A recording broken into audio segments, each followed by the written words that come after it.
چاہیے۔ سر، قرآن سے مسئلہ اخذ کرنا یا احکام اخذ کرنے کا طریقہ اتنا مشکل کیوں رکھا گیا ہے؟ اگر آسان ہوتا تو بآسانی سے اخذ کر لیتے۔ یہ کہتے ہیں کہ قرآن پاک سے مسائل یا احکام اخذ کرنے کا طریقہ اتنا مشکل کیوں رکھا گیا ہے کہ عبارت النص پہ غور کریں، پھر اشارہ۔ پہلی بات تو یہ کہ ہم اللہ تبارک و تعالیٰ کے افعال پر اعتراض تو کر ہی نہیں سکتے۔ اس نے اگر شرعی احکام کو مشکل رکھا ہے، بالفرض آپ یہ کہتے ہیں کہ قرآن میں شرعی احکام کا اخذ کرنا مشکل ہے، تو یہ تو اللہ تعالیٰ نے اس کو مشکل بنایا، تو ہم اس کے فعل پر اعتراض نہیں کر سکتے۔ اب اگر ہم اس کی حکمت جاننے کی طرف آئیں کہ چلیں جی ہم بالکل راضی ہیں، جیسے اللہ تبارک و تعالیٰ کی حکمت تھی، اس کی مشیت پر ہم بالکل راضی ہیں، لیکن ایسا ہوا کیوں ہے، اس کی علت کیا ہے، سبب کیا ہے؟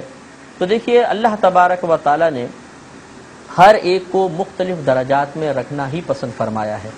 عوام کو عوامی درجہ، عالم کو عالم کا درجہ، ولی کو ولی کا درجہ، اور نبی کو نبی کے درجے پہ اللہ نے رکھا ہے۔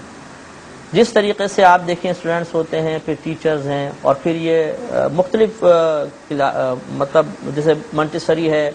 پھر پرائمری آتی ہے، سیکنڈری آئی، پھر کالج لیول میں آپ گئے، یونیورسٹی میں گئے،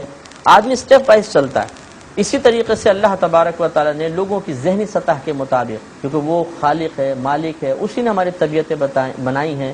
ہماری ذہنی کیفیت، مصروفیات بھی اسی نے رکھی ہیں، اس کے مطابق اللہ تعالیٰ خوب جانتا تھا کہ اگر عام لوگوں کو شرعی احکام کا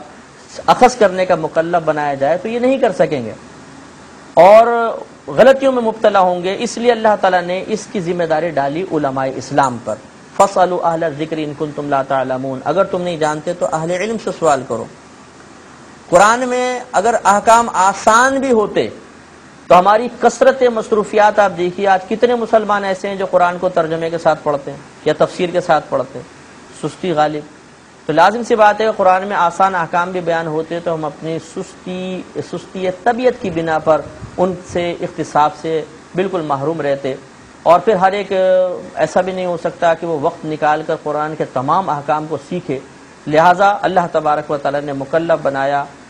ہمیں اس بات کا کہ جو عالم ہے وہ ٹھیک ہے خود نکالے، ورنہ علماء سے رجوع کیا جائے۔ تو آسان کر کے اگر اللہ تعالیٰ قرآن عظیم میں سب کچھ بیان فرما دیتا تو آسانی کے لیے طوالت،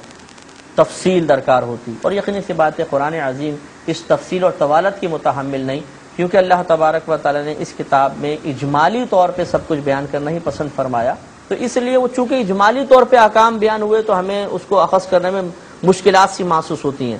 یا مشکل لگتا ہے۔ اللہ تعالیٰ نے اسی لیے پھر علماء کو اس کا مکلف بنایا۔ تو اس تمام آپ پروسیس میں دیکھیے ایک بڑی حکمت ہے، بڑی ترتیب ہے، ہر ایک کو اللہ تبارک و تعالیٰ نے اس کی سمجھ، بوجھ اور طبیعت اور باطنی صلاحیتوں کے مطابق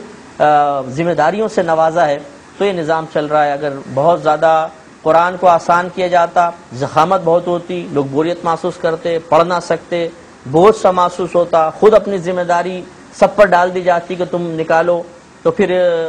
علماء کے درجات، علماء کے ذریعے تبلیغ دین، یہ تمام حکمتیں اور اللہ تعالیٰ کی مشیتوں کا فوت ہونا لازم آتا۔ لہٰذا اللہ تعالیٰ نے قرآن میں تفصیل سے بیان نہیں کیا، اجمالی کیا، اور اس اجمالی بیان کو جب ہم سمجھنے کی کوشش کرتے ہیں تو مشکل محسوس ہوتا ہے۔ تو اللہ تعالیٰ کی حکمت پر معمول کرتے ہوئے اور اس کی مشیت پر راضی رہتے ہوئے اس کو مقام اعتراض نہیں بنانا چاہیے۔